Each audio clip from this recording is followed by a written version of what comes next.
સુરત શહેરના કાપોદ્રા વિસ્તારમાંથી પતિ પત્નીના પવિત્ર સંબંધોને લજવતી એક અત્યંત શરમજનક ઘટના સામે આવી છે, જ્યાં એક પરિણીતાએ પોતાના જ પતિ અને તેના મિત્રો વિરુદ્ધ સામૂહિક દુષ્કર્મની ગંભીર ફરિયાદ નોંધાવતા પોલીસ બેડામાં પણ ચકચાર મચી ગઈ છે.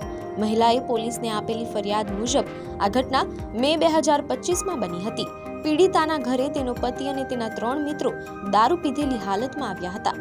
નશામાં ધૂત પતિએ પહેલા પત્ની સાથે ઝઘડો કરી મારઝૂડ કરી હતી અને ત્યારબાદ તમામ શખ્સોએ મહિલાના હાથ પગ પકડીને તેની મરજી વિરુદ્ધ સામૂહિક બળાત્કાર ગુજાર્યો હતો.